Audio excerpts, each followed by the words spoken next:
Pues entonces ahora vamos a ver la presentación del análisis sistémico. ¿Se acuerdan que recién hablábamos del análisis de producto? Y yo les decía a ustedes que el análisis de producto también se le denominaba lectura del objeto, tenía distintos niveles de lectura o distintos niveles de análisis. En donde cuando hablábamos de análisis de producto, los niveles eran análisis morfológico, estructural, funcional, funcionamiento, tecnológico, comparativo, relacional, económico, histórico. El análisis sistémico, que es otro método totalmente distinto al análisis del objeto, tiene por finalidad enseñarle al alumno a entender el funcionamiento de un artefacto. Y este análisis involucra 3 niveles del análisis de producto. Por eso se dice que es una formalización del análisis estructural más el funcional y funcionamiento. ¿Qué quiere decir? Que toma estos 3 niveles del análisis de producto y lo aplica para que el alumno entienda el funcionamiento de un producto. Por eso es que cuando se habla del análisis sistémico, empezamos a pensar en las distintas partes que tiene el objeto, la función de cada parte, cómo se encuentra organizado en los distintos subsistemas, para después estudiar el funcionamiento, es decir, el flujo de materia, de energía y de información dentro del producto. La primera etapa, o el primer paso, si así quieren llamarle, del análisis sistémico, es poder reconocer el objeto que estamos analizando y las distintas partes que lo constituyen. Es decir, reconocer cada una de las partes y el nombre de cada una de ellas. Posteriormente, para cada una de esas partes, le hacemos reconocer al alumno la función de esa parte y las características, en donde acá el instrumento lógico formativo que estoy utilizando es una tabla de doble entrada, mientras que en el primer paso el instrumento lógico formativo es que el alumno o bien reconozca una imagen o haga un dibujo y dentro de ese dibujo que señale las distintas partes, que indique el nombre. En el segundo paso le podemos pedir esta tabla de doble entrada en donde a partir del nombre de cada una de las partes él pueda reconocer la función principal de cada una de esas partes y las características.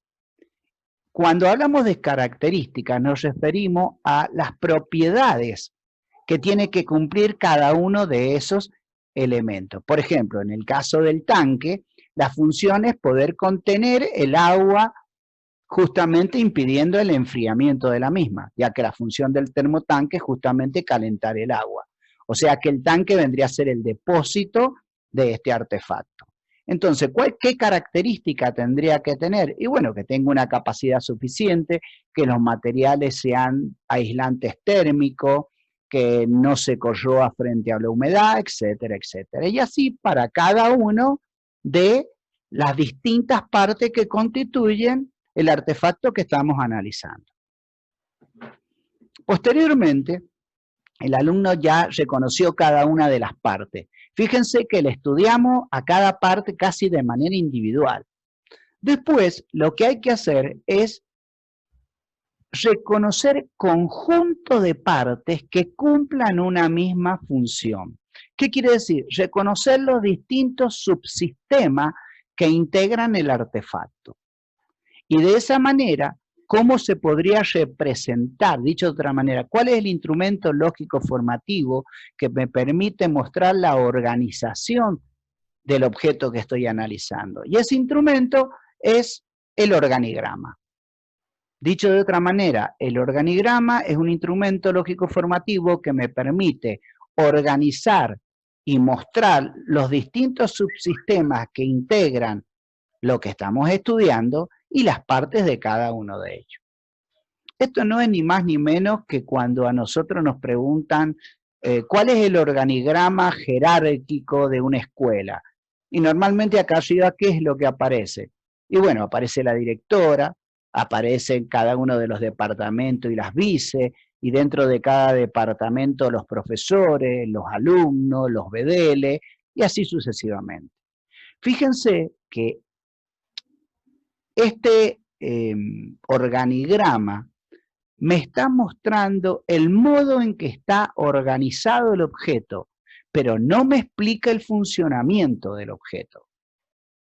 Para poder estudiar el funcionamiento del objeto, primero tenemos que entender cuáles serían los distintos elementos que transforman materia, energía e información, como también los elementos de control. Y aquí es donde aparece el lenguaje del enfoque sistémico. ¿Por qué? Porque como vamos a llegar a explicar el funcionamiento de un producto mediante un diagrama de bloque, ese diagrama de bloque responde al lenguaje del enfoque sistémico. Y acá me quiero detener porque es muy importante que ustedes aprendan a reconocer la simbología que se utiliza para cada uno. La nubecita es la fuente de energía, que puede ser fuente de energía o en el caso de los desechos como la fuente de los desechos.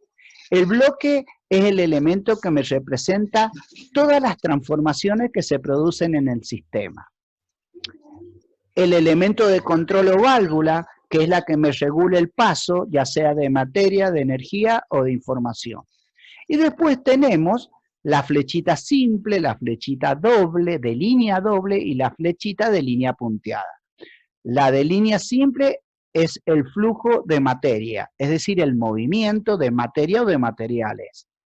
La de flechita doble indica el flujo, movimiento de energía, y la de flechita simple, el flujo de información. ¿Por qué hago hincapié en esto? Porque cuando ustedes hagan los diagramas de bloque, deben utilizar esta simbología. Los diagramas de bloque son un instrumento lógico formativo que me permite representar el funcionamiento de algo. No es una red conceptual, no es un organigrama, sino que es un diagrama de bloque según el lenguaje del enfoque sistémico. Para poder determinar el funcionamiento y representarlo mediante este diagrama, entonces es muy importante empezar a reconocer los tipos de energía que tenemos en la entrada y salida del objeto, la información que entra y sale al sistema, las fuentes de energías que tenemos y todos aquellos elementos que transforman esa energía, materia o información, como así también los elementos que la controlan. Bueno, y finalmente poder entender cómo van a ser esos flujos. Bueno, y aquí una breve introducción de cómo se hace este famoso diagrama de bloques según el lenguaje del enfoque sistémico. Primero, ¿qué hacemos? Colocamos los bloques representativos de las operaciones o de aquellos sistemas que transforman materia, energía o información. En el caso del termotanque, justamente lo que circula, que lo que es agua, o sea que hay flujo de materia, que es el agua misma, y el movimiento es flujo de energía. Entonces, los elementos que transforman esos flujos de materia, energía o información son el sistema de seguridad, el sistema de control de temperatura, el quemador y el tanque, que el tanque es el depósito. También se reconocen los elementos de control. Fíjense, acá tenemos un elemento de control que vendría a ser la canilla surtidora del agua fría y la canilla surtidora o el elemento que permite el paso del agua caliente. Posteriormente, ¿qué hacemos? Reconocemos la fuente de energía. Por un lado tenemos como fuente de energía el agua fría y por el otro lado el agua caliente. Perdón, el agua fría por un lado y por el otro lado el gas, porque el agua fría es la que se va a convertir en caliente. Ubicamos el usuario, que va a ser aquel que activa el sistema. Bueno, y después comenzamos a estudiar la circulación de los flujos de materia, de energía y de información. Fíjense, el usuario ¿qué hace? Abre la llave de paso del gas. También abre la llave de paso del agua fría. Entonces, ¿qué va a pasar? El agua fría sale desde la fuente de energía hacia el tanque. El gas ingresa al sistema de seguridad. El sistema de seguridad le permite el paso hacia el sistema de control de temperatura. El sistema de control de temperatura recibe información del usuario y la información de la temperatura del tanque. Por ejemplo, este sistema de control de temperatura no es ni más ni menos que ese selector que tiene el termotanque, en donde hay numeritos 1, 2, 3, 4, 5, 6. Bueno, justamente, ¿qué hace? Cuando vos decís, quiero una temperatura de nivel medio, bueno, le coloco 6. La quiero muy caliente, bueno, le coloco 7 u 8. Entonces, este sistema de control de temperatura recibe la información del usuario, que es la temperatura deseada, y la temperatura que tiene en este momento el depósito. Y en función de eso, le permite el paso de gas al quemador. Dicho de otra manera, es el que prende el quemador en función de la temperatura deseada. Ese quemador, ¿qué hace? Produce gases de combustión por un lado y por el otro lado el calor, que es el que calienta el agua del tanque. Y le envía la temperatura del piloto al sistema de seguridad. ¿Por qué? Porque cuando el agua caliente llega a la temperatura deseada, el sistema de seguridad corta el paso de gas. Bueno, y finalmente de ahí que sale el agua caliente hacia el resto de la casa. Fíjense, ¿qué nos ha quedado representado acá? El flujo de materia, energía e información dentro del sistema, con un usuario que es el encargado de activarlo. Este diagrama es el diagrama de bloques según el lenguaje del enfoque sistémico que me está explicando el funcionamiento del producto.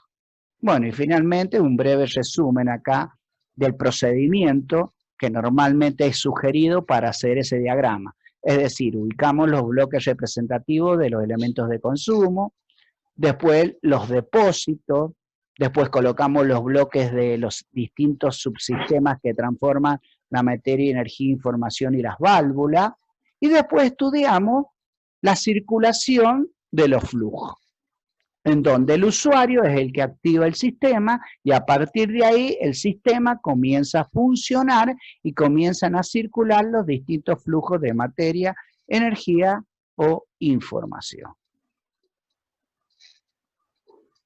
Bueno, esta es una presentación que se encuentra subida al aula, bueno, y que la suelo utilizar siempre que damos clases presenciales, en donde, bueno, las actividades frente a esto sería, ¿qué es un análisis sistémico?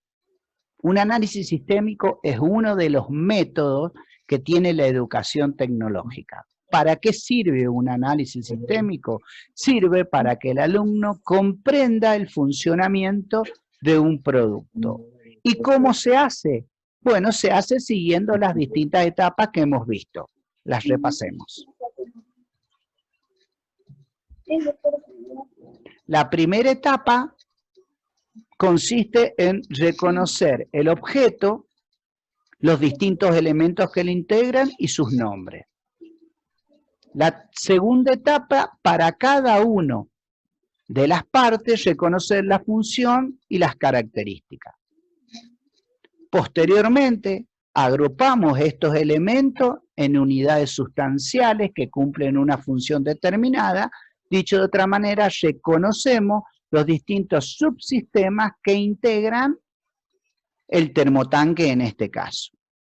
Posteriormente, estudiamos, para poder reconocer la circulación de los flujos de materia y energía, estudiamos cuáles son los elementos que lo controlan, cuáles son los elementos que transforman, y finalmente, siguiendo el lenguaje del enfoque sistémico, tratamos de definir la circulación de los flujos de materia, de energía y de información a través del diagrama de bloques según el lenguaje del enfoque sistémico.